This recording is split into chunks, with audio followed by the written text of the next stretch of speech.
1 Reis, capítulo 17, versículo 2 e o 3, a gente percebe aqui a primeira ordem de Deus, a ordem de se esconder.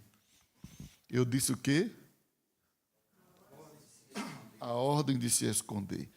Diz assim: depois veio a palavra do Senhor dizendo: vai-te daqui e vira-te para o oriente e esconde-te junto ao ribeiro de Querite, que está diante do Jordão. Primeira ordem de Deus para Elias: vai e esconde-te. Vai e esconde-te.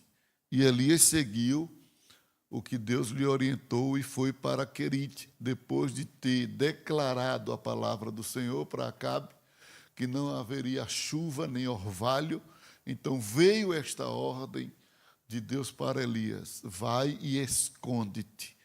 E Elias foi e se escondeu. Deus dá essa ordem a Elias, que Deus tem propósito que a gente não entende. Às vezes a pessoa pensa que Deus só trabalha colocando as pessoas em destaque. Às vezes Deus trabalha escondendo as pessoas. Deus esconde as pessoas. A gente está vivendo uma época onde existe muito interesse de autopromoção, de autovisualização. E eu não estou criticando aqui quem tem seguidores, até porque eu tenho seguidores também, tenho Instagram, tenho redes sociais. Isso é importante para o nosso contexto hoje.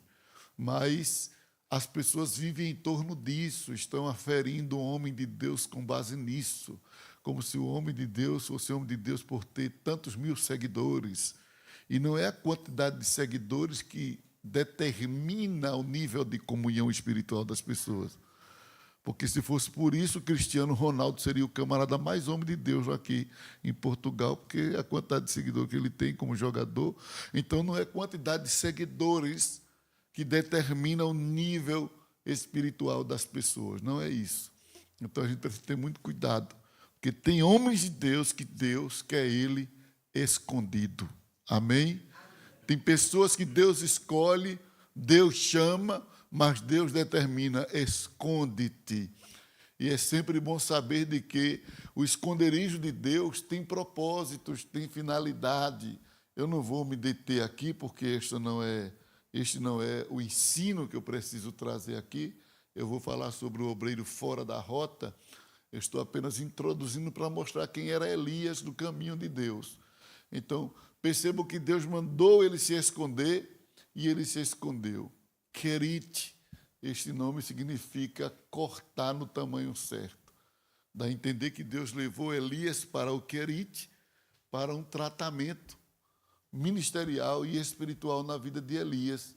Tratamento particular, uma coisa muito pessoal, uma coisa de Deus. Tem hora que Deus esconde o obreiro para cortar as arestas, para tirar dele algumas coisas que precisam ser removidas.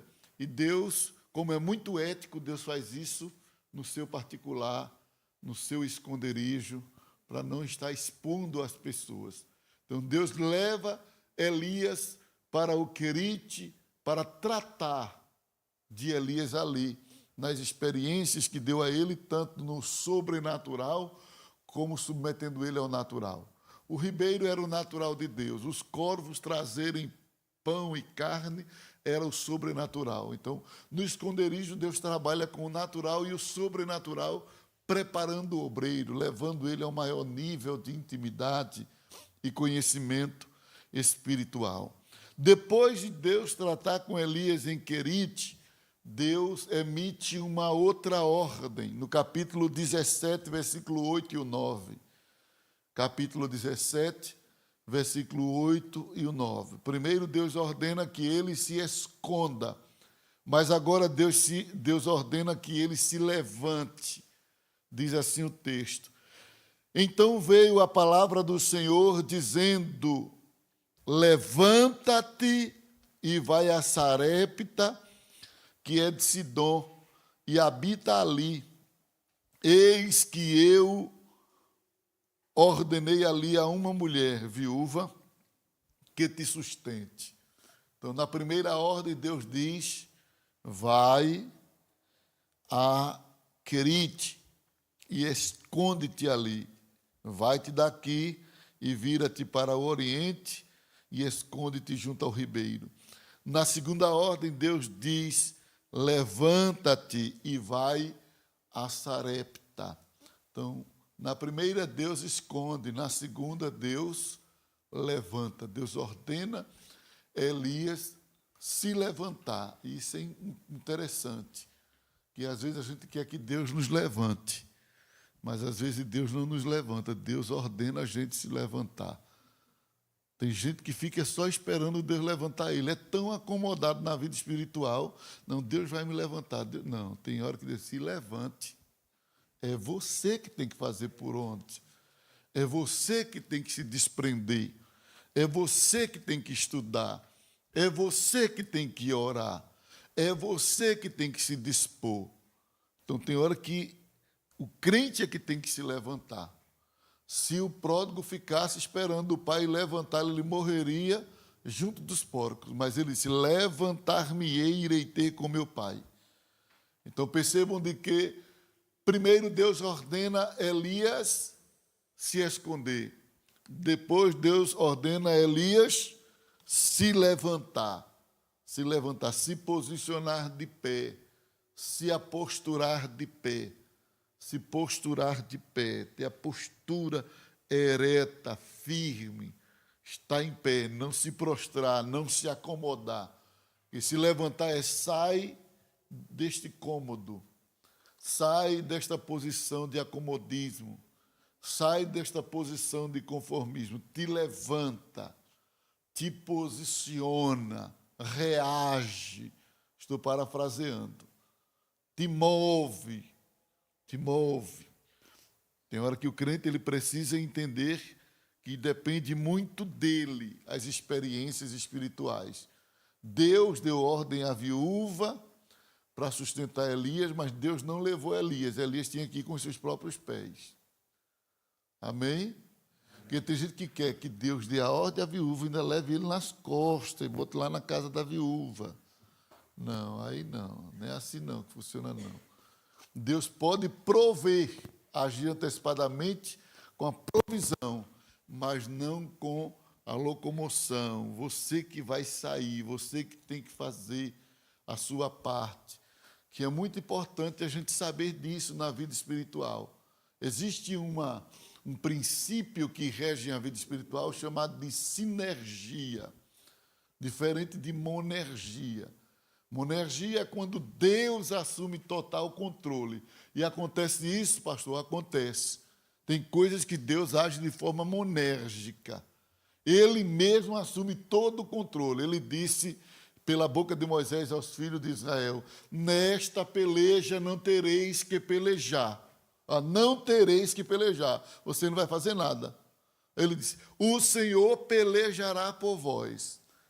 Ele disse pela boca do profeta Micaías a Asa: ouve-me, Asa, e todo Judá, e vós, moradores de Jerusalém, nesta peleja não tereis que pelejar, parai e estais em pé. Então, existem situações que Deus age de forma monérgica.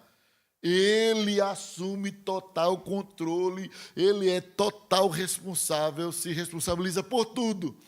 Mas, na maioria das vezes, Deus age de maneira sinérgica, onde Ele cumpre algo que a gente não pode, mas Ele não faz aquilo que a gente pode. Amém? Ele disse a Josué: aonde pisar a planta do teu pé, eu te darei. Ninguém te resistirá. Ah, que coisa! Todos os dias da tua vida. Isso é brincadeira, uma promessa dessa? Uma promessa que todo dia eu vou ganhar, ninguém vai conseguir me vencer, todos os dias.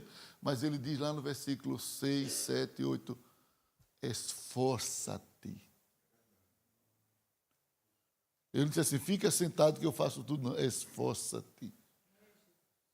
Ou seja, eu garanto que você vai vencer a partir do seu esforço. Porque tem gente que quer que Deus faça tudo. Quando eu era bem jovem, vocês sabem que existem muitos dilemas na vida de jovem, de tentações. Tentações é comum até hoje. Eu pensei que quando eu ficasse velho, o diabo ia ficar domesticado, mas o diabo continua sendo Satanás. Então, as tentações continuam até hoje. Mas quando a gente é jovem, a gente não entende como lidar com as tentações, como depois de uma jornada de experiência. E quando eu era bem jovem, eu fiz uma oração na minha juventude, que virou uma reza evangélica essa oração. Acho que todo mundo, todos vocês talvez já oraram igual a mim. Por isso que eu estou dizendo que é uma reza, que reza é aquilo que todo mundo repete. Então eu orei a Deus: Senhor, tira de mim o que não te agrada. Quem já fez essa reza aqui?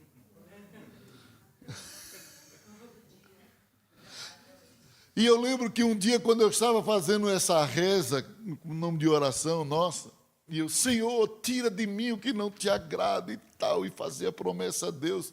E eu digo a vocês, Deus falou muito forte ao meu coração. E sabe o que Deus me disse? Tira tu.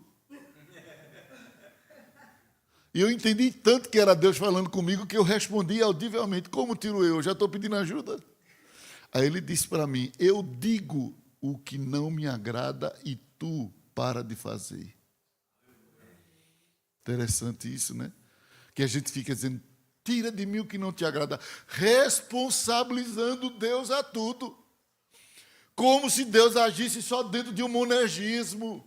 Não, Deus trabalha de forma sinérgica até a salvação. Ele preparou a salvação em Cristo, mas Ele não salva você de forma impositiva, não. Ele expõe a salvação, mas não impõe a salvação. Você tem que crer, você tem que aceitar, você tem que obedecer. Então Deus trabalha de forma sinérgica. E os planos de Deus aqui na terra seguem este princípio. O princípio sinergista da Bíblia, onde Deus faz aquilo que a gente não pode e a gente faz aquilo que a gente pode. Amém? Deus até pode fazer tudo, mas Ele não faz. É um critério dele de dividir a atividade, não por equivalência. Deus vai fazer 50%, eu vou fazer 50%. Não se trata de equivalência, se trata de correspondência. Deus faz uma parte e a gente corresponde, como um feedback de conversa. Entendeu? Não é ser monólogo, é haver diálogo. Deus fala e você fala. Deus pergunta, você responde. Você pergunta e Deus responde. Do mesmo jeito na vida espiritual, nas ações. O sinergismo é: Deus faz aquilo que você não pode fazer e você faz aquilo que está ao seu alcance. Amém? Amém. Quem está me entendendo, diga amém. Amém. Então, primeiro Deus disse a Elias: esconde-te. Será que Deus não poderia esconder Elias? Sim ou não? Mas agora tua vez, vai, te vira. Esconde. Agora eu vou te indicar um lugar que vai dar para tu se esconder. Ribeiro de Querite. Se tu se esconder onde Deus manda, ninguém te acha. Aí depois Deus diz: levanta-te e vai para Sarepta. E em terceiro lugar, Deus dá a ordem de se apresentar. Veja que Deus manda se esconder, manda se levantar, e Deus ordena se levantar. 1 Reis, capítulo 18, versículo 1. E sucedeu que depois de muitos dias, a palavra do Senhor veio a Elias no terceiro ano, dizendo: vai e mostra-te. Vai e mostra-te a Acabe, porque darei chuva sobre a terra. Seguindo a sincronia de Deus, Deus não manda ninguém se mostrar sem antes levantar, e Deus não levanta quem não se esconde. Vamos lá. Na vida do obreiro existe o tempo de Deus esconder, o tempo de Deus levantar e o tempo de Deus mostrar o obreiro. Não tentes amostrar, colocar-se em evidência em tempo de estar escondido. Porque tem gente que quer aparecer. Eita, calma. Qual é o tempo de Deus na tua vida? De estar se mostrando ou de estar escondido ou estar no processo de levantar? Porque existe todo esse tempo na vida do obreiro. A pessoa não pode querer se mostrar antes de passar pela fase de se esconder e ser levantado. Então, são fases que Deus estabelece na vida da pessoa. Primeiro vai e te esconde. Quem tem chamada de Deus passa por esta fase chamada fase do esconderijo de Deus. Eu passei por uma fase bonança, escondido por Deus, e eu estudava, eu lia a Bíblia, eu preparava esboço, e eu ficava louco para pregar no ciclo de oração, aquele jovem animado a fim de pregar, e eu ia para um ciclo de oração chamado Bonança 1, e eu chegava cedo, a irmã Maria Braz, a irmã de lá, dirigiu o ciclo de oração, e eu ficava louco para pregar, era um ciclo de oração bem cooperado, você sabe que pregador novo gosta de pregar onde tem muita gente, né? Gosta de se amostrar onde era para estar escondido. Ele gosta de inverter o tempo das coisas. E eu queria me apresentar quando era para estar escondido. E eu ia para lá e ficava lá. Depois eu comecei a criar história na minha cabeça. Irmã Maria não gosta de mim. Ela nunca me dá oportunidade. Que negócio é esse? Aí tinha um jovem lá que pregava a palavra também, Daniel. Esse Daniel, ele chegava mais tarde do que eu no ciclo de oração. Eu já estava lá, já tinha orado o período que tinha para orar. Daniel chegava atrasado do período de oração, chegava faltando 10 minutos para terminar o momento de orar, para começar a hora da palavra. E quando ela já estava cantando, Daniel chegava e dobrava o joelho lá atrás. Eu já estava ficando com raiva de Daniel. Daniel chegou, vai atrapalhar. Na hora que eu ia ter oportunidade. Aí Daniel chegava e ela, eu vi o irmão Daniel passar aqui, vamos ouvir Daniel dar a palavra. Meu Deus, eu nem recebia a palavra de Deus porque eu ficava amargurado. Daniel pregava direto. Ela não me dava oportunidade. E eu não sabia que era um tempo que Deus queria me manter escondido para eu ir estudar, para eu ir me preparar, para eu conhecer mais a Ele. E o tempo foi passando, até que um dia ela me deu a oportunidade. Depois que ela me deu a oportunidade, ela queria me dar direto. Eu também não queria mais. Vingança gospel. Porque eu comecei a viver o contrário de Daniel. Eu comecei a ver Daniel chegar e não ter a oportunidade de eu ter. E eu ainda na imaturidade, eu cheguei e disse assim, olha, irmã, Deus não só tem eu para usar aqui, não. Não foi certo o que eu fiz, claro, mas é como se eu estivesse sentindo dó de Daniel, porque ela não queria ouvir Daniel depois, porque como eu era batizado, Daniel não era batizado, e tinha esse negócio lá, não, ele é batizado, ele é cheio, aquilo não é muito cheio. O Espírito criava assim esses níveis espirituais baseado nisso. E é claro que existe um fundo de verdade por trás disso, mas não era motivo para ela desprezar o irmão Daniel. Mas o que eu quero mostrar é que todo obreiro passa por uma fase de esconderijo, onde ele se prepara, onde ele estuda, às vezes ele quer pregar, prepara um sermão e quer pregar, e fica naquela ansiedade, e pode até julgar que o pastor não vai com a cara dele. Não é, porque Deus está te escondendo, simplesmente isso. Quando Deus quer que o obreiro esteja no esconderijo, ninguém acha. Disse Obadias, não houve reino que o meu Senhor não foi à tua procura. E tem hora que Deus esconde tanto a pessoa que às vezes passa por outro crente e ele não dá a paz, então escondido que ele está. E ele fica pensando, meu Deus, esse crente não gosta de mim não, passou por mim e não deu a paz do Senhor, e não é que tu está tão escondido que nem para a paz do Senhor o povo está te dando mais. Mas passe pela fase do esconderijo de Deus, momento em que Deus quer que a gente esteja escondido. Depois vem o momento em que Deus levanta. Em terceiro lugar, vem o momento que Deus apresenta. E em quarto lugar, nós temos a quarta ordem de Deus para Elias, que é a ordem de comunicar a exclusividade de Deus. É a ordem de revelar a grandeza de Deus. Quem passa pelo esconderijo, quem se levanta debaixo da ordem de Deus e quem se apresenta, vai ter o que dizer de Deus e não de si mesmo. Então percebam que quando Deus esconde Elias, dá experiência a Elias. Quando Deus levanta Elias, outra carga de experiência em Sarepta, e cada uma maior do que a outra. Uma com os urubus, ou os corvos, e o ribeiro, outra com a mulher, o filho da mulher, ressurreição, cada nível maior. No terceiro, Deus levanta Elias e manda ele apresentar-se a Acabe, e ali outro nível de experiência, chuva, coisa sobrenatural, que já estava na galeria de operação dos deuses, porque eles acreditavam que a chuva era Baal que dominava, que dava. Então agora Deus levanta ele e diz, vai chover, agora vai chover. Então Deus já coloca Elias em um nível maior de experiência, de autoridade espiritual. De autoridade. E dentro deste campo de experiência, Elias já está pronto para revelar Deus, e não a si mesmo. A exclusividade de Deus, não a sua. Embora se destaque, quando a gente apresenta a Deus, Deus também destaca a gente, sabia disso? Não tem como honrar Deus e não ser honrado. Deus disse a Eli, aos que me honram, eu o honrarei. Então, à medida que você honra a Deus, Deus te honra também. Mas o nosso objetivo não é buscar a nossa honra, é honrar a Deus.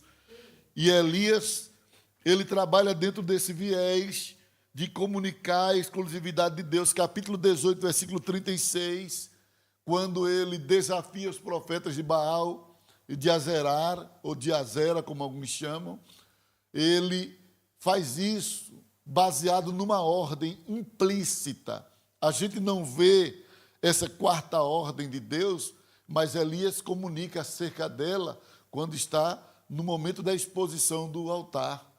A gente não viu que Deus mandou Elias fazer isso, mas quando ele está lá e elabora tudo aquilo ali, na hora da oração, ele diz, capítulo 18, versículo 36, sucedeu, pois, que, oferecendo-se a oferta de manjares, o profeta Elias se chegou e disse, ó Senhor Deus de Abraão, de Isaque e de Israel, manifeste-se hoje que tu és.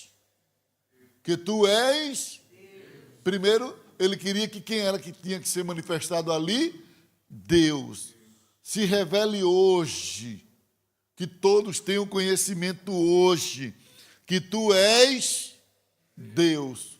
Consequentemente, se é revelado que o Senhor é Deus, então logo vai ser revelado quem é o verdadeiro servo. Aí ele diz, e que eu sou teu servo. Quem procura apresentar a Deus, também será apresentado. Amém? Amém. Veja que ele diz, se revele hoje que eu sou teu servo. Não. Esse tipo de oração é uma oração errada. Eu vejo os crentes querer fazer esse tipo de oração, que eu chamo de operação cristimbó, que é cristianismo misturado com catimbó. Entendeu? A irmã não gosta da outra, tem alguma coisa contra, e diz, mostra para ela que eu sou tua serva. Epa, nada diz, mostra que tu és Deus. Porque se tu mostrar que tu és Deus, logo tu mostrarás que eu sou teu servo. Primeiro não é Deus mostrar quem eu sou, é mostrar quem Ele é. Eu não estou fazendo isso para mostrar quem eu sou. Primeiro que tu és Deus, que fique revelado aqui em Israel, que tu és Deus. Porque se tu revelar que tu és Deus, eu vou no pacote, eu vou no kit. Quando eles reconhecerem que tu és Deus, automaticamente vai reconhecer o meu chamado profético. Então saberão que eu sou teu servo. Eu sou teu servo. E automaticamente saberão que este é o culto verdadeiro. 3 coisas foram reveladas ali. O verdadeiro Deus, o verdadeiro servo e o verdadeiro culto. Amém? Então é impossível Deus se revelar para Ele não revelar quem é seu servo. E é impossível Ele revelar o servo sem revelar quem é o culto. Então é importante sabermos disso. Aí ele diz assim, agora veja, que houve uma ordem antes, que hoje tu és Deus, que o Senhor, Deus de Abraão, de Isaque e de Israel, manifeste hoje que tu és Deus em Israel, que eu sou teu servo, e que conforme a tua palavra fiz estas coisas. Ou seja, Elias não estava inovando, Elias não estava ali de forma autônoma, ele estava ali debaixo de uma ordem, de uma palavra. Ele não estava criando um novo culto, ele estava seguindo uma orientação que Deus deu a ele no secreto. A gente vê na Bíblia, quando Deus disse, vai para Querite, vai para Sarepta e vai te apresentar a Acabe. Mas os detalhes a gente não vê, só vem saber na oração de Elias. Porque Deus não revela tudo na mesma hora. Deus ele trabalha de forma progressiva. Né? A vereda do justo é como a luz da aurora que vai brilhando mais e mais.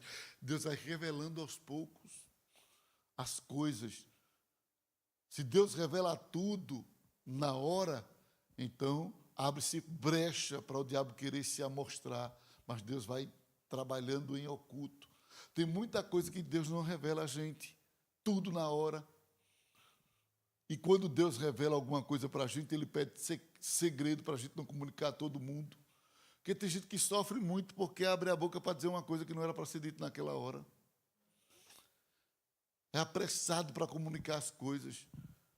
Então é preciso ter essa disciplina de saber a hora de falar as coisas que Deus manda, para não dizer as coisas fora do tempo. Elias recebeu a ordem para fazer o culto, mas não revelou os segredos total. Ele apenas apresentou como uma proposta. Vamos aí fazer um desafio. E tudo aquilo ali já era um projeto de Deus. E a gente pensa de antemão que era Elias apenas planejando aqui, faça 2 altares e tal, mas era Deus que tinha dado aquela estratégia para Elias. E na hora da oração ele diz que eu fiz tudo isso com base na tua palavra. Tu foi quem mandou, tu desse a ordem. Então as 4 ordens de Deus para Elias: primeiro, esconde-te; segundo, levanta-te; terceiro, e a 4ª ordem, revela quem é o verdadeiro Deus. Fala da minha exclusividade. Amém?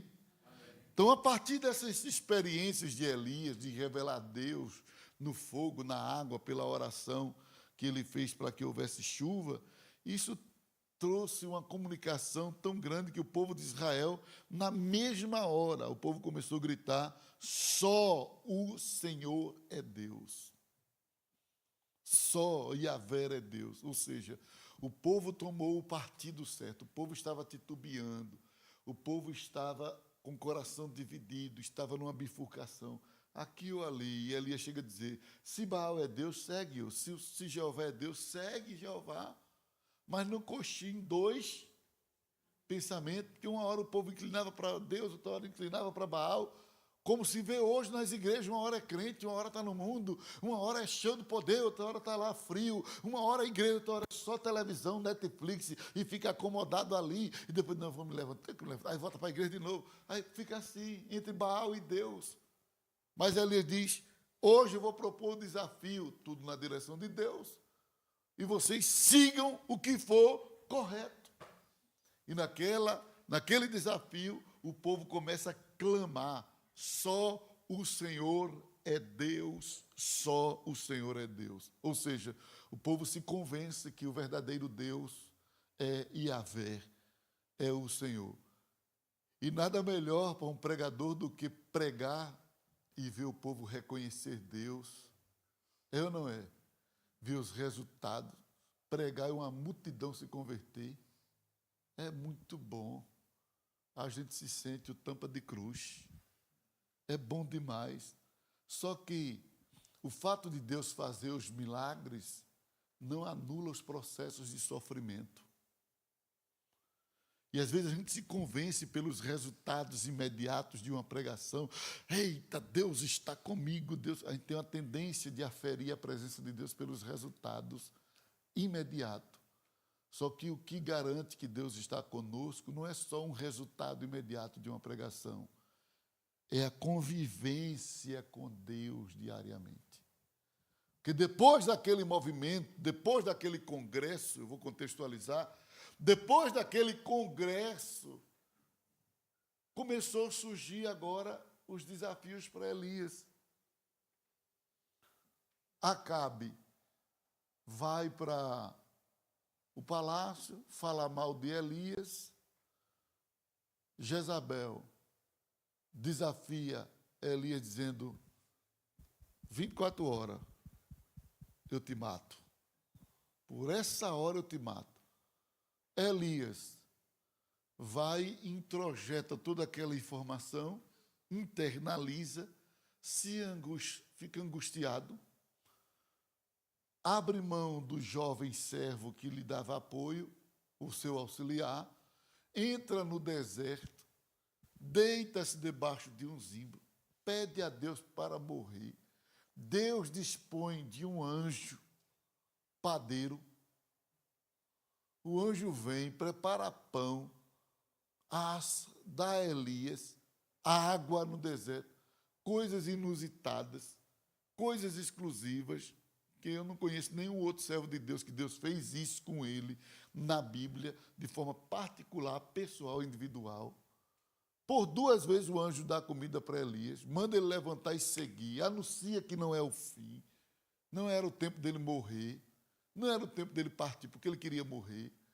E ele levanta-se e segue em direção a Horebe. Tudo isso acontece depois de um grande avivamento.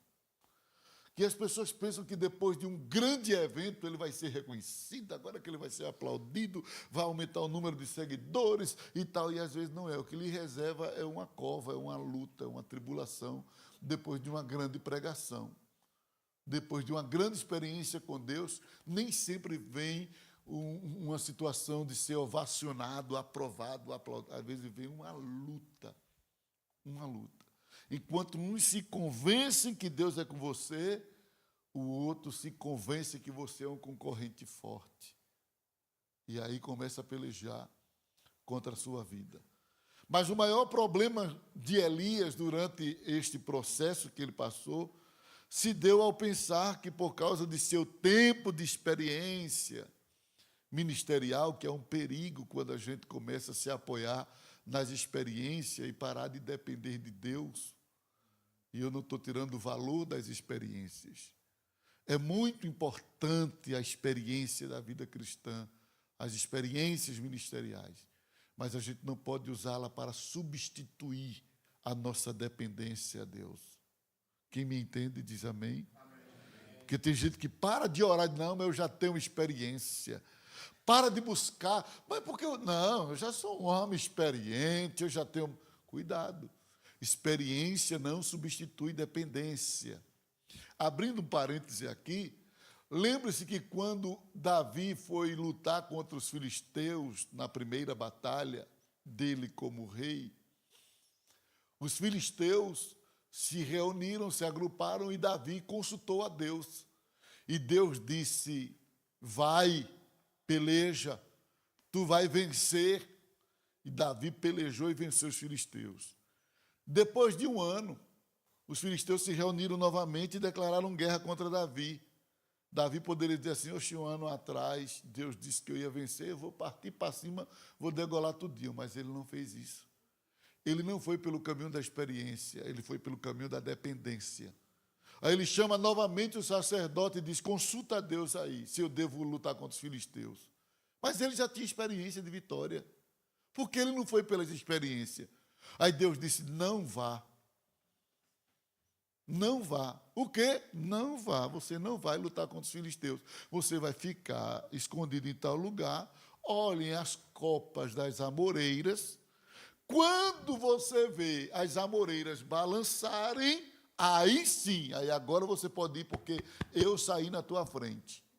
Então, se Davi fosse baseado na experiência da primeira batalha, ele iria perder.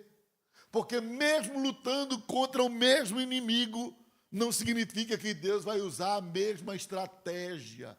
Deus tem sempre uma nova estratégia. Por quê? Porque Ele quer que a gente dependa dEle hoje, amanhã, depois da manhã.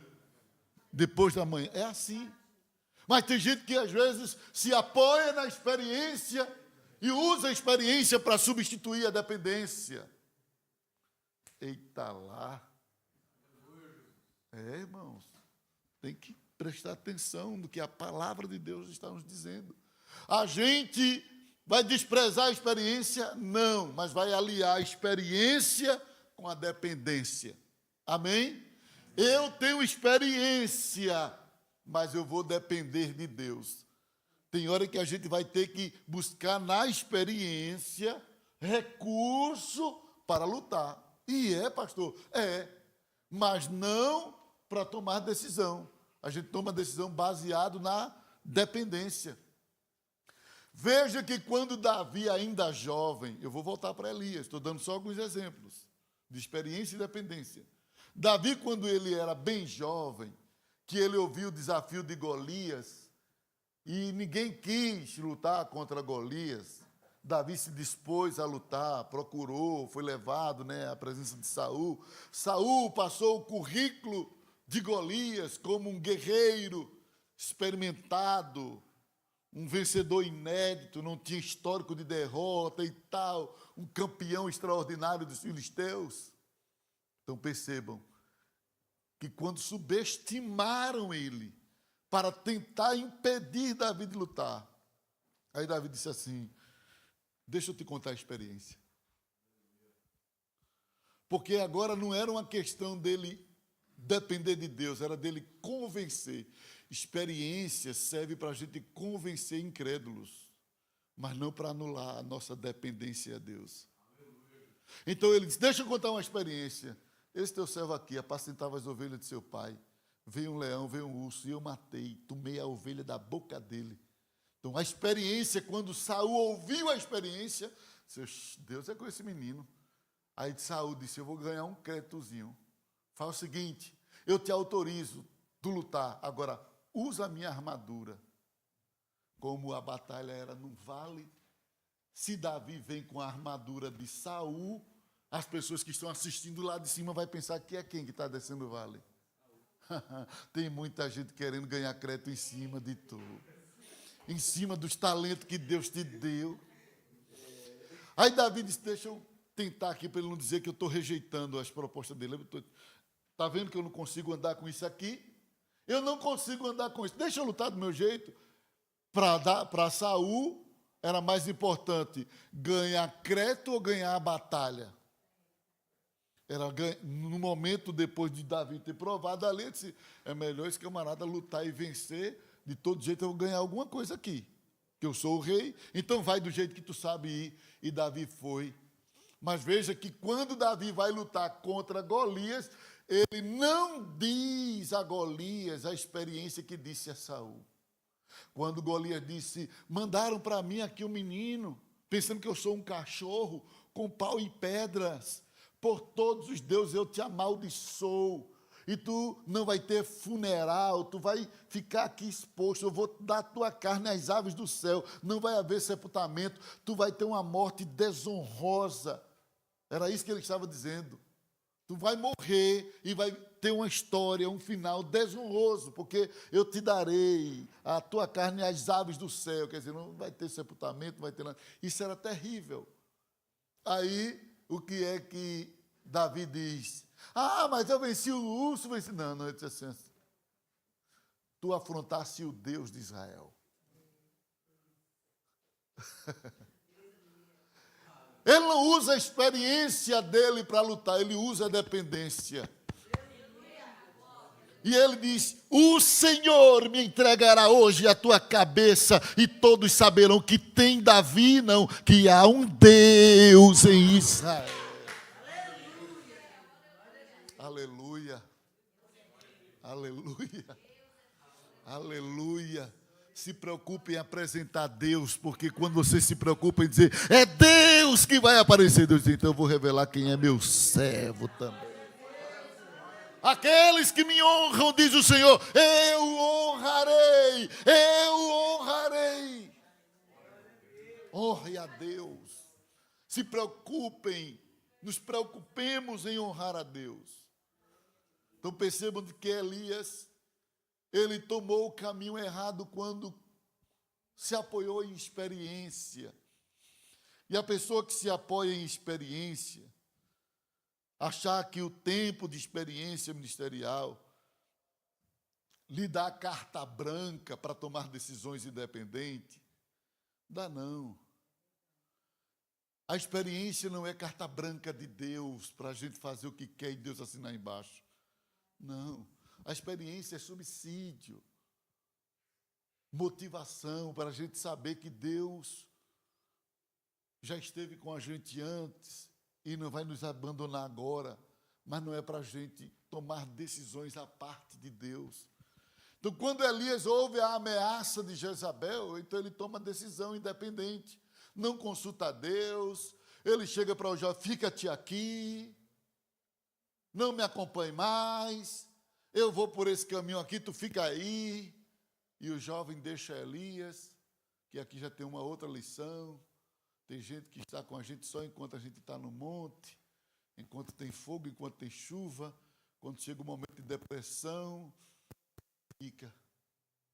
Diferente de Eliseu, Elias disse a Eliseu, fica-te aqui, ele disse, não te deixarei, não te deixarei. Aquele jovem, quando Elias disse, fica-te aqui, ele disse, desaparece. Porque tem gente que só está com o líder enquanto tudo está bem, chega um momento de crise, ele só fica esperando o líder dizer, vai embora, para ele ir. Entendeu? Mas aí a gente não sabe quem é ele. Quem abandona o líder na hora da prova, a gente não conhece o ministério dele. Ele morreu ali. O ministério daquele rapaz terminou ali. Se ele tivesse seguido com Elias, a gente teria história para contar dele agora. Ele teria, quem sabe, estaria ali e a gente estaria tendo história dele. Ele dizendo assim, eu vi quando o anjo veio e preparou a comida para Elias, mas ele não viu nada. Ele abandonou Elias, também não viu nada. Teve experiência mais de nada. Morreu o ministério dele ali, porque não acompanhou o homem de Deus na hora da crise. Então, percebam que a hora da crise é a hora de teste ministerial. A hora da crise é hora de teste ministerial. Elias seguiu sem o rapaz, mas não seguiu sem a presença de Deus. Talvez algumas pessoas no tempo da tua crise te abandonem. Agora, Deus jamais vai deixar de você no caminho, mesmo não sendo o caminho dele. Deus foi, quero ver onde é que Elias, eu quero ver no que vai dar isso aí. Aí ele chega debaixo de uma árvore grande, se deita e faz uma oração. E quando ele ora, ele dorme, está exausto. E o anjo vem e alimenta Elias. Elias come e segue 40 dias caminhando errado. Embora a Bíblia diga que ele foi para o monte de Deus, mas ir para o monte de Deus sem a direção de Deus é caminhar errado. Que ele foi para Horebe, mas ele não estava na vontade de Deus. É tanto que quando ele está lá na caverna, ele não vai para o monte, ele procura uma caverna no monte. Tem gente que quer se esconder dentro da igreja. Vem para a igreja para se esconder e não vem para a igreja para cumprir propósito, para buscar direção. Sai dos lugares para se esconder no outro. Deus não vai aprovar isso. Deus não vai aprovar essas coisas. Aí quando ele vai para o monte de Deus, que ele está lá dentro da caverna, o Senhor diz, que fazes aqui? Bem, se Deus estivesse aprovando Elias, por que Deus estaria perguntando, por que tu está aqui? A pergunta de Deus já é uma pergunta de reprovação. É como um pai que chega para o filho, quem mandou você vir para cá? Claro que o filho vai ficar alegre. Eita, pai! Não, ele já vai ficar preocupado. Meu pai dizia um negócio desse, ele já não está gostando, porque eu estou aqui. É assim ou não é? Então Deus chega para Elias e diz assim, que fazes aqui, Elias? Aí Elias vem com a desculpa esfarrapada dele. É porque só eu fiquei, perepepei, para papá.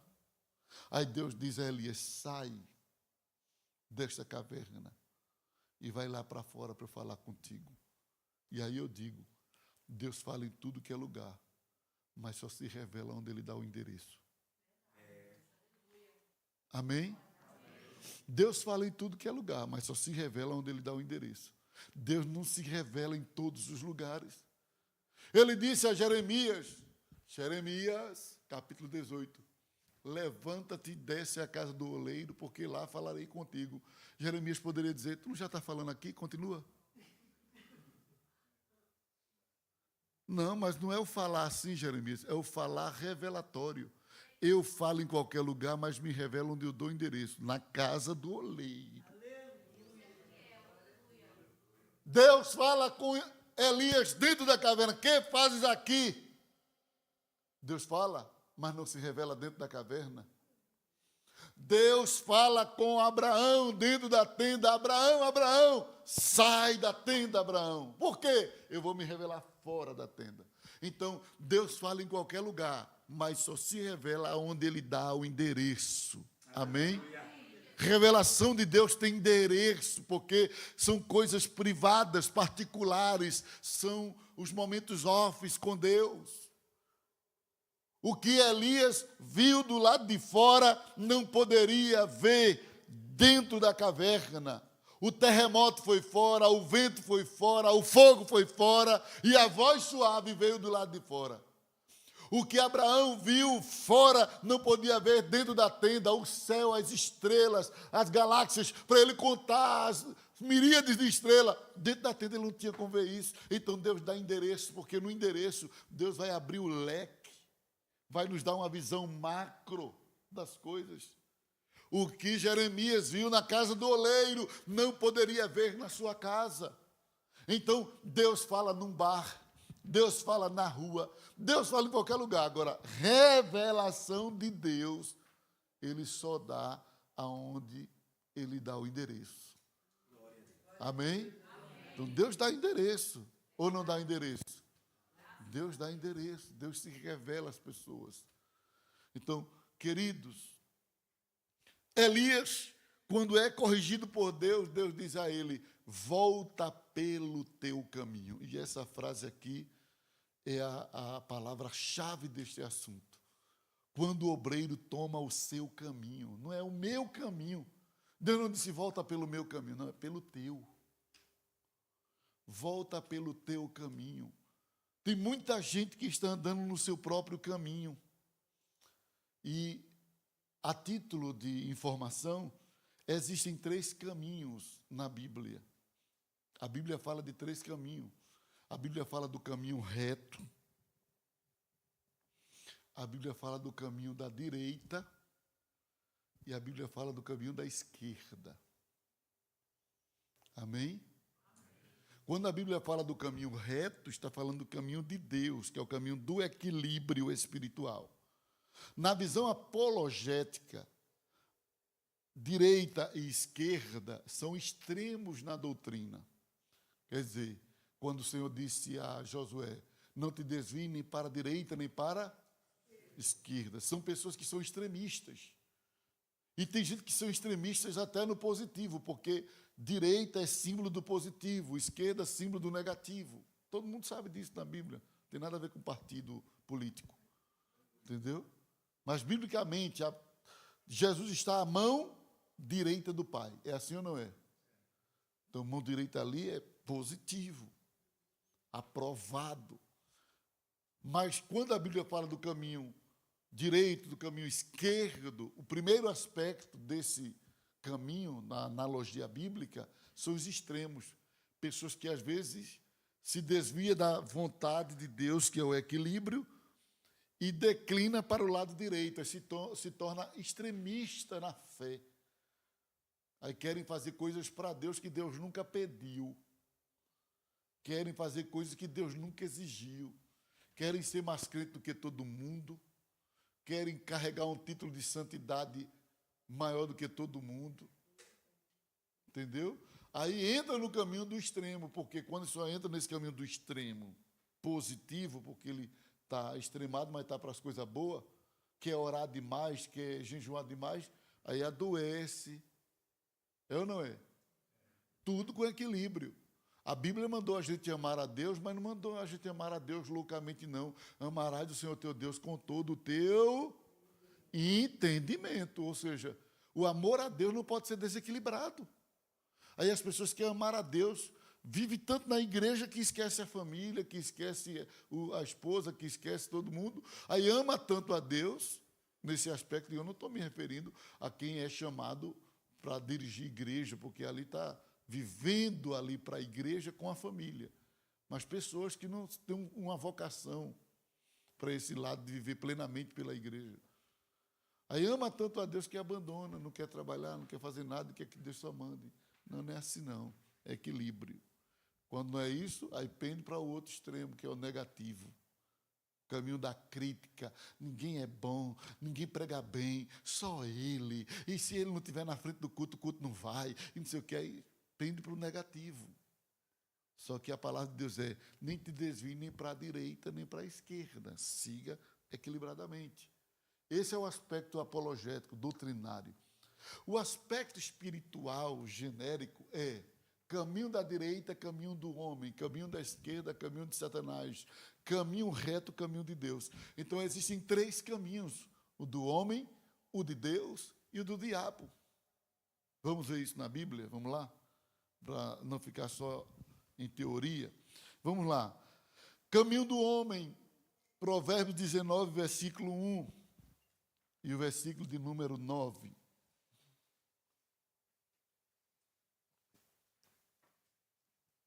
Provérbios 16, desculpe. Provérbios 16, versículo 1. Eu não estou vendo o relógio aqui, não, pastor? Não? Vá. É. Caminho do homem, vamos lá. Provérbios 16, 1. Do homem são as preparações do coração, mas de Deus a resposta da boca. Versículo 9. O homem tem, versículo 9.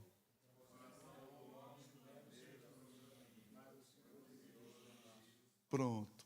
A outra versão diz assim: o homem tem o seu caminho, mas o Senhor lhe dirige os passos. Então, veja que a Bíblia fala do caminho do homem.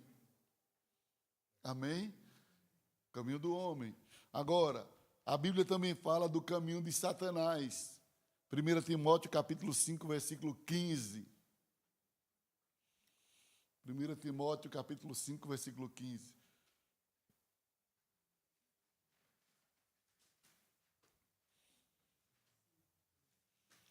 Como é que diz aí? Eu tenho aqui já o texto. A última parte do texto é o 15. Porque já algumas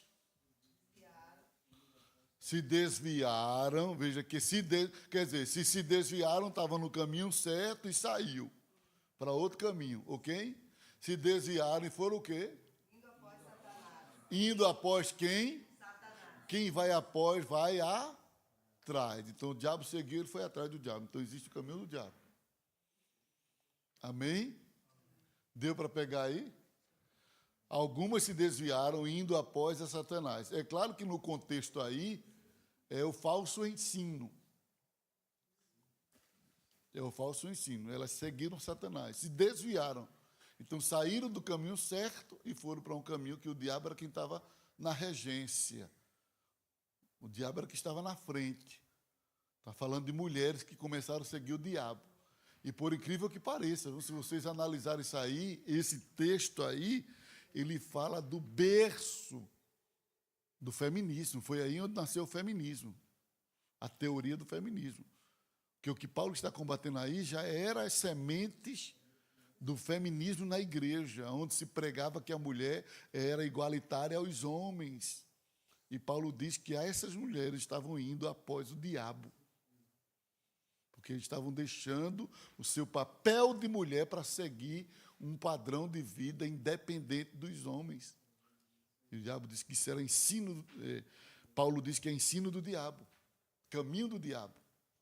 É sério, quando a gente vai ler a Bíblia já mostra as raízes das ideologias satânicas. Então nós já vimos que o homem tem um caminho, o diabo tem outro, porque a mulher seguiu ele, sim ou não? E agora o caminho de Deus.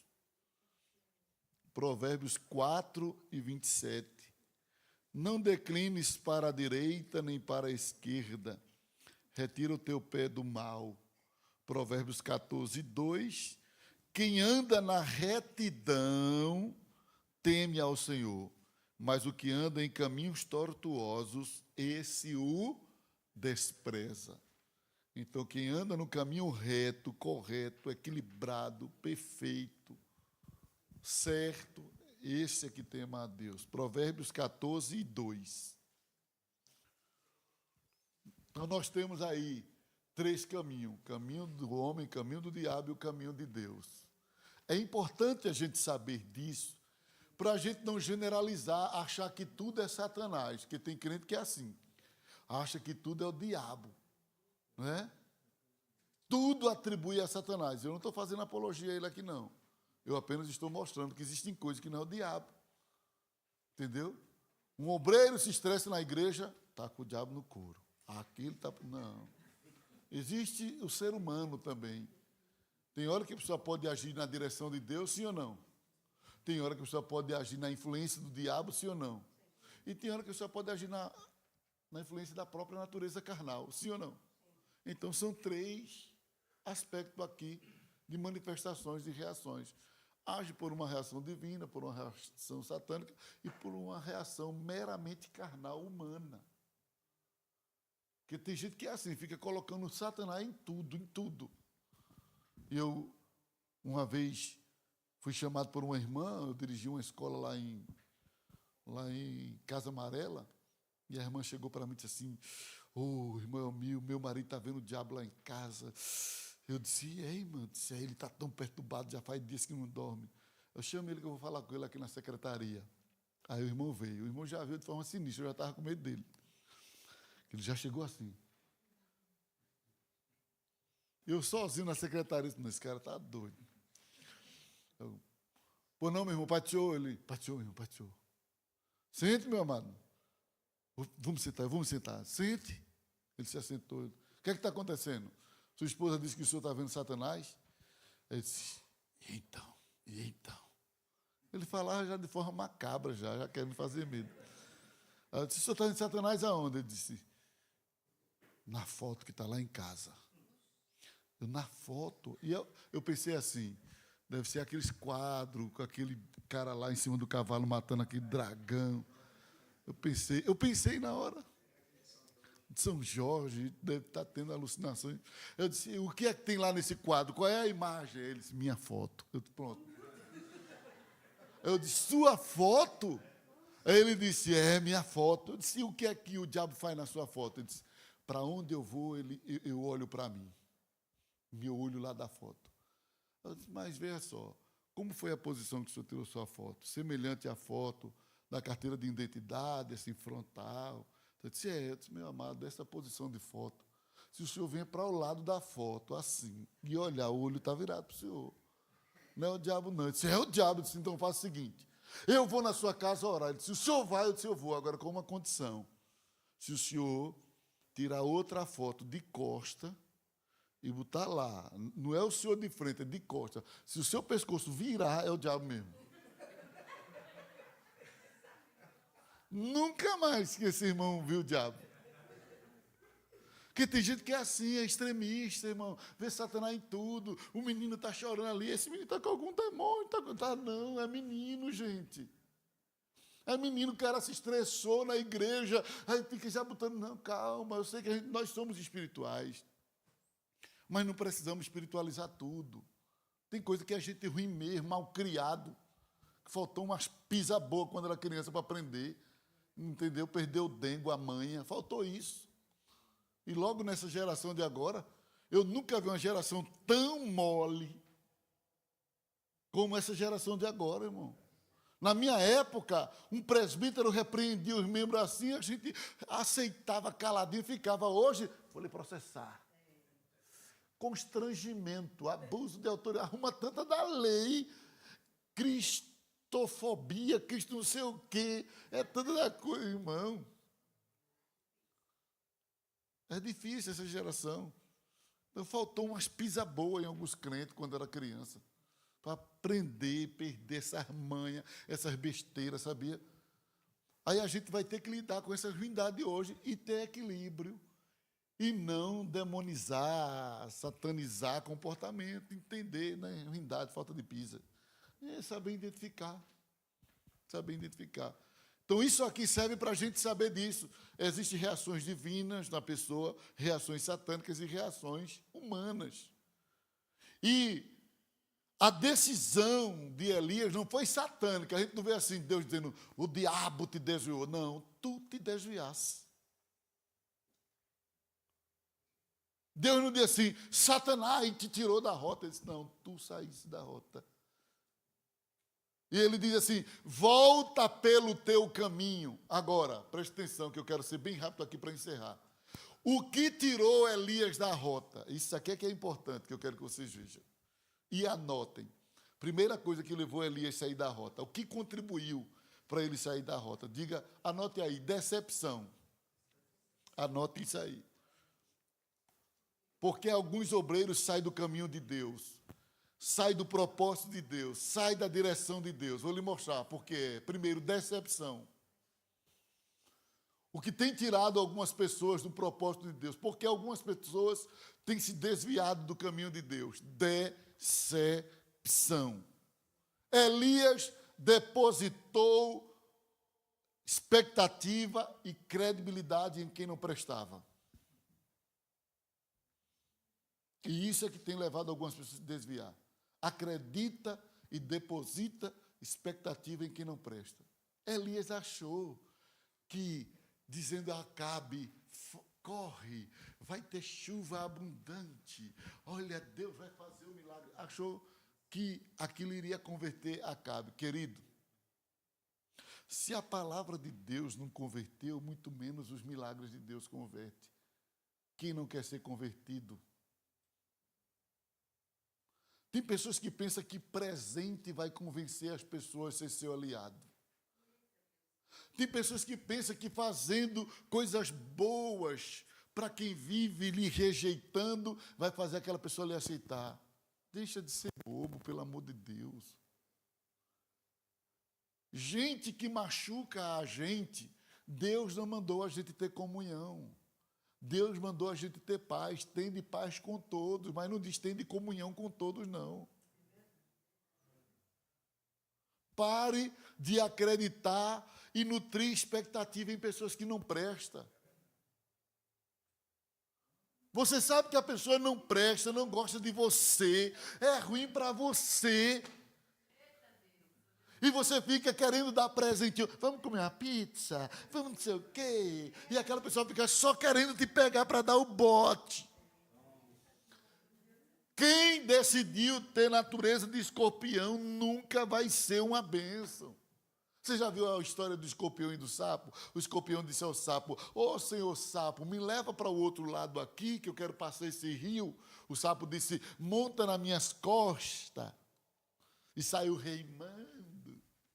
Chegou lá do outro lado, antes de pular o escorpião nas costas dele, tome. E o sapo disse, seu escorpião, por que o senhor fez isso comigo?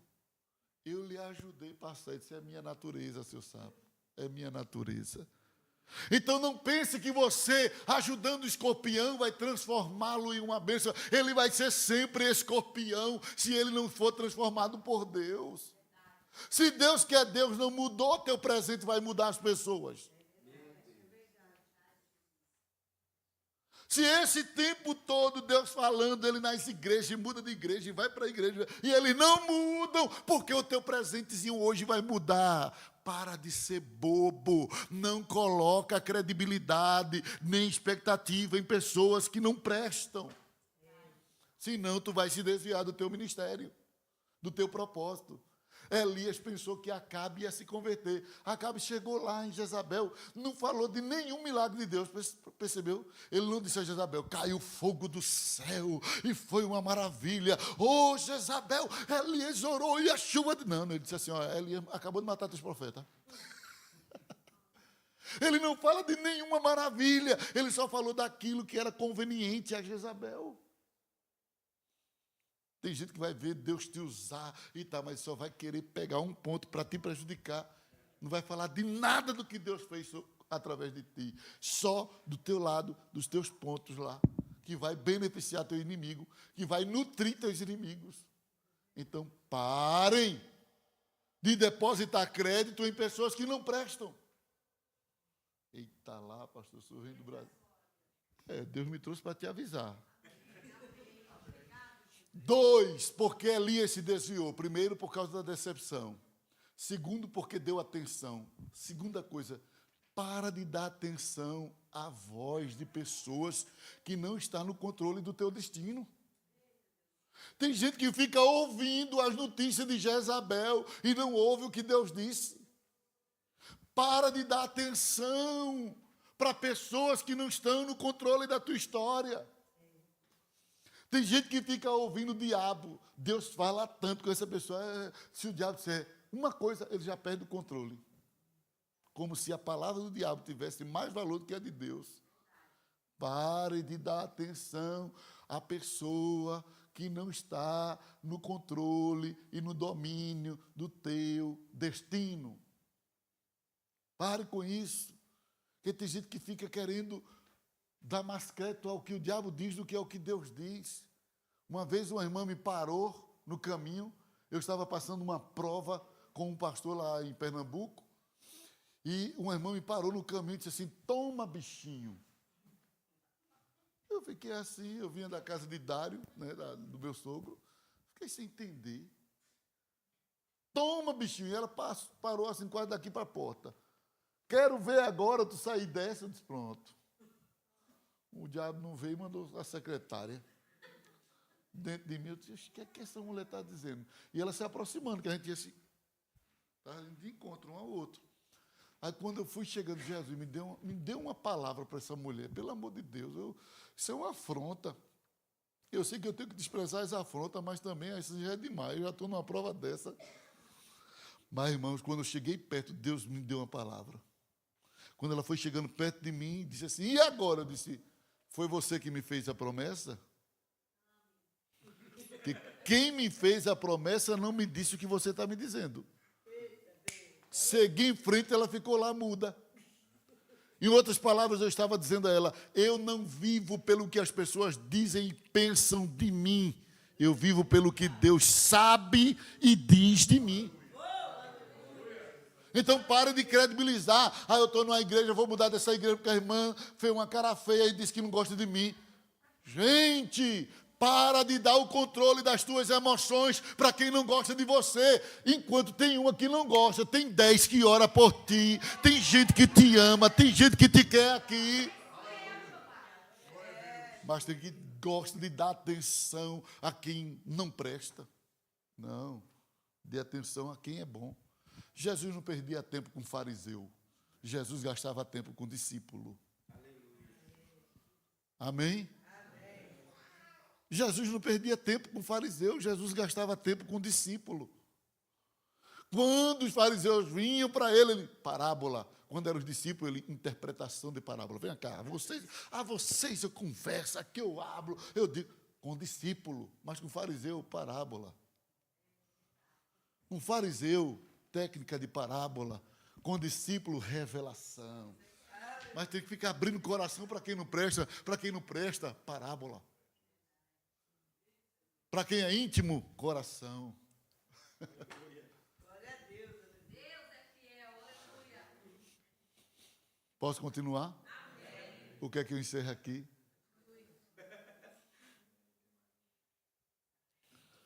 Decepção.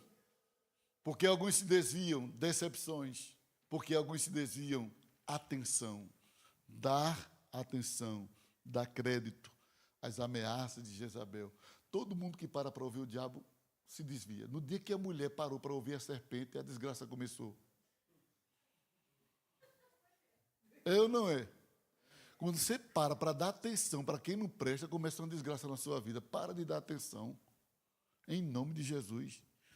Segundo, porque Elias se desviou. Independência. Ele achou, aliás, terceiro, ele achou que resolveria as coisas do seu jeito. Fica aqui que eu vou por aqui. Cuidado com o caminho da independência. Já falei sobre isso. Quarto, comparação. Tenha cuidado com as comparações. Elias começou a se medir. E começou a dizer assim: eu não sou melhor do que meu. Cuidado com as comparações. Tem gente assim: meu pai era assim, eu sou assim. Porque meu pai me criou assim, eu vou ser assim. Para com a comparação. A história que Deus tem para ti não é a mesma que tem para o teu pai. O meu pai nunca saiu de Bonança, a não ser até o Rio de Janeiro. Eu estou aqui. Se eu fosse me comparar ao meu pai, se eu fosse me limitar, não, meu pai nunca saiu daqui, eu também não saio daqui. Que é isso, gente? A história que Deus tem com um não é a mesma que tem com o outro. Para de fazer comparação. Vive a tua história com Deus.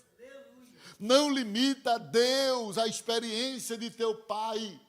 Você não pode dizer assim, meu pai tem isso, não. Seja como Eliseu. Eliseu não disse, ó Elias, eu quero ser igual a você, Elias, eu quero a tua porção. Não. Tu é meu pai, né? Mas eu quero porção dobrada. Deus não se limita ao que te deu. Deus te deu muita coisa, mas eu sei que Ele pode me dar o dobro do que deu a ti. Não limite a sua experiência, a experiência de seu pai. Aleluia, glória a Deus, aleluia. Deus tem muito mais para te dar nessa geração, nesse tempo, nessa era, nessa época. Então tenha cuidado com as comparações, porque as comparações neutralizam as pessoas. A comparação tem um poder de limitar a visão, o ânimo. Então, a comparação pode prejudicar. Veja que ele se comparou de tal forma que ele desejou o quê? Ele desejou o quê? Mata-me. Enquanto ele disse para Deus, meu pai não morreu, por que eu não posso morrer? E não sabia ele que Deus tinha preparado para ele um traslado. Enquanto ele estava se vendo na condição de morrer e ser sepultado, Deus estava dizendo lá do céu, que eu tenho para ti, tu nem imagina. Eu não tenho uma sepultura para ti, eu tenho um traslado, um redemoinho que vai te trazer a minha presença sem provar a morte. Então, pare de limitar e de comparar o seu chamado. Coloque-se na confiança e na dependência de Deus. Última coisa que levou Elias ao desvio, confusão. Elias pensou que todo isolamento era solidão. Eu vou para dentro da caverna e eu quero ficar só. Mas nem todo isolamento é confusão. Pode as pessoas não irem, mas Deus vai estar lá. Você nunca vai estar só no lugar que você acha que está só. Amém? Você nunca vai estar só no lugar que você acha que está só. Você talvez se isole das pessoas que te conheçam, humanamente falando, mas você nunca consegue isolar-se de Deus. Deus está aonde Ele quer estar. E às vezes Ele entra no lugar mais obscuro, nos recônditos da nossa alma. Lugar mais inacessível para os seres humanos, Deus entra lá. Então, cuidado com a confusão. Eu quero viver sozinho, não quero mais ninguém perto de mim. Não, Deus está, Deus chega, Deus entra. Agora, só para encerrar, o que fazer para voltar ao retorno? Para retornar, ao propósito de Deus. O que foi que aconteceu para Elias voltar à rota de Deus, ao caminho de Deus? Primeiro, a visita pessoal de Deus. Primeira coisa que fez Elias voltar foi receber uma visita pessoal. Na visita pessoal, a gente aprende. Tem hora que anjo não resolve. Diga assim, tem hora que anjo não resolve. Deus mandou um anjo e o anjo não alterou o caminho errado de Elias. Tem hora que somente Deus agindo é que vai resolver. Então, a visita pessoal. Tem hora que fenômenos não resolvem. Deus fez com que pão fosse assado ali num deserto e preparado para Elias. Mas se fosse uma experiência sobrenatural, nem experiência sobrenatural, nem anjo, nem visita angelical, não resolve. A pessoa está numa situação tão deprimente, tão angustiada. Tem hora que só a voz de Deus resolve. Então, deixa eu te dar uma palavra profética. Deus vai te visitar. Glória a Deus. Se for para você voltar ao propósito dele, Ele vai te visitar, Ele não vai te deixar morrer nessa situação, terminar a tua vida nessa humilhação, terminar a tua vida nesse isolamento, terminar a tua vida nessa depressão. Deus me trouxe aqui para te dizer, você saiu da rota, mas eu vou te visitar. Eu vou te visitar. Segunda coisa que faz o homem voltar ao propósito de Deus, as revelações de Deus. A visita de Deus já é suficiente, mas Deus acrescenta. Além de eu visitar, eu vou te revelar. Deus revelou que ali não era o seu fim. Que fazes aqui, Elias? Não é aqui que eu te quero. Deus revelou que ele ainda tinha azeite. E Elias, olha aí para a tua botija, tu tem azeite para ungir 3 pessoas. Quer dizer, ainda dá para tu trabalhar na minha obra. Que às vezes a pessoa está tão que nem percebe que ainda tem azeite. Deus revelou que ele não iria terminar a missão como ele queria. Tu não vai terminar morrendo. Não é assim que eu desenhei o teu fim. Então, a visita de Deus e as revelações de Deus são forças impulsionadoras para tirar o crente, o obreiro, da depressão, da angústia, do desânimo, da desistência, das confusões da mente, das confusões espirituais. Deus vai te visitar. Deus vai se revelar. Em terceiro lugar, e esse aqui eu quero que você fique em pé para ouvir isso aqui. O que é que vai fazer você voltar ao caminho de Deus? Primeiro, a visita de Deus. Segundo, as revelações de Deus. Terceiro, as designações, as ordens de Deus, as orientações de Deus. E a gente percebe que Elias voltou quando Deus designou. Deus o designou a treinar Eliseu. Além de ungir 2 reis, Deus disse, unge Eliseu em teu lugar. Preste atenção. Você, escute que isso aqui é um aviso de Deus para alguém aqui. Você não termina enquanto Eliseu não estiver pronto.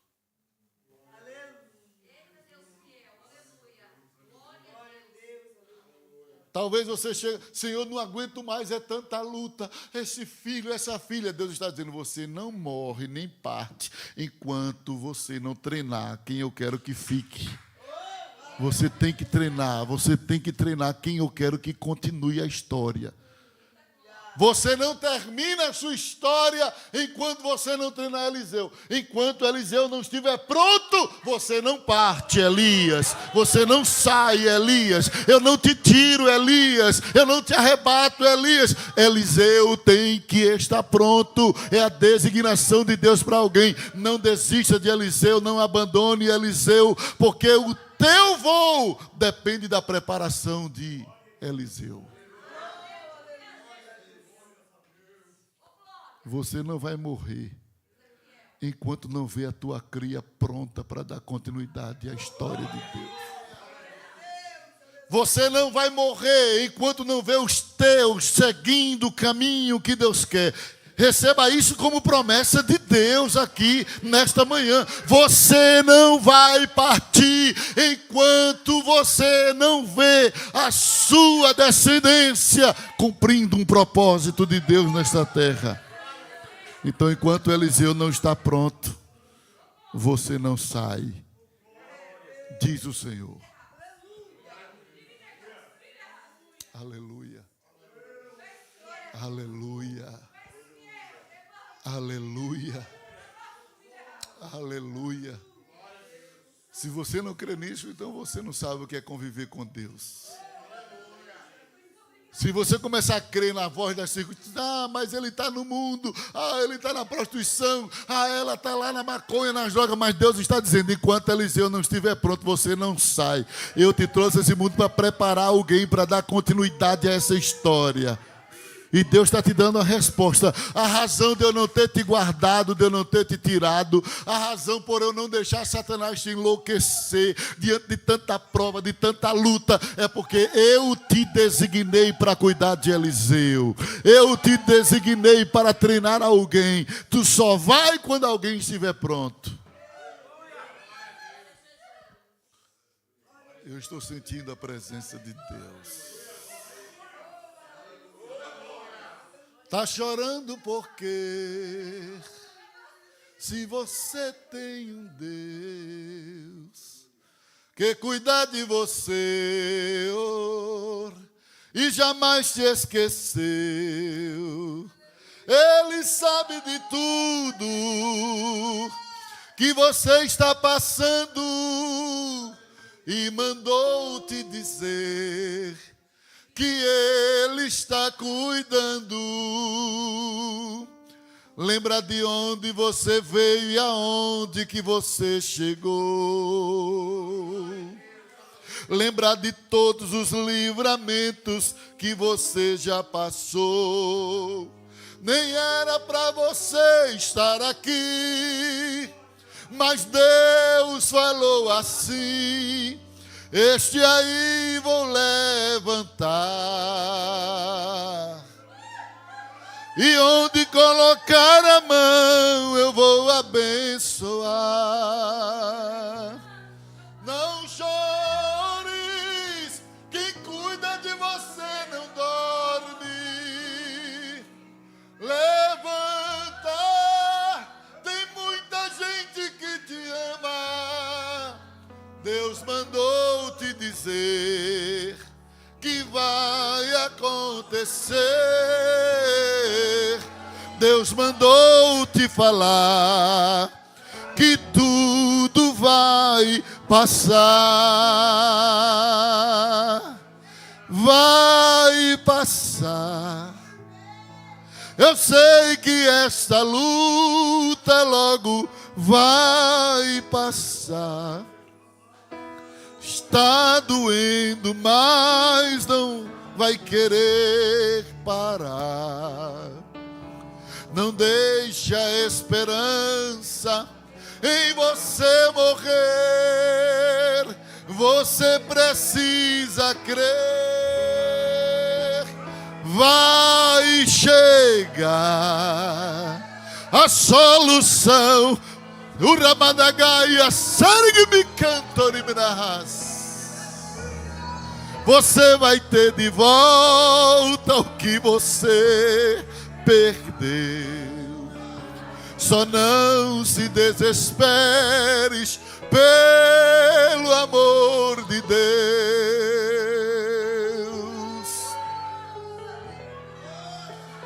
Mas o Deus que me enviou aqui sabe de tudo.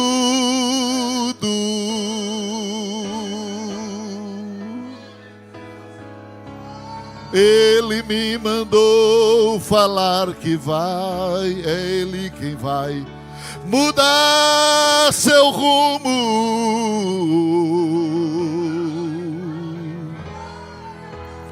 Ele está enviando consolo para tua alma.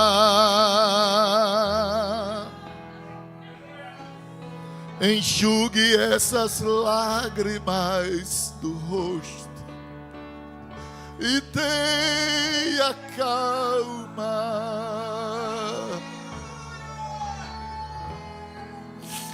Vai passar.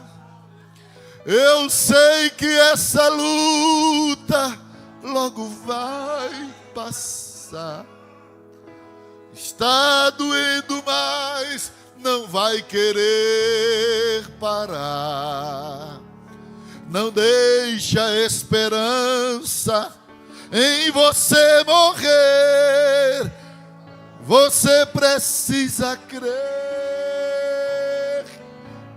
Vai chegar a solução para tudo que te aconteceu. Você vai ter de volta o que você perdeu. Só não se desesperes pelo amor de Deus.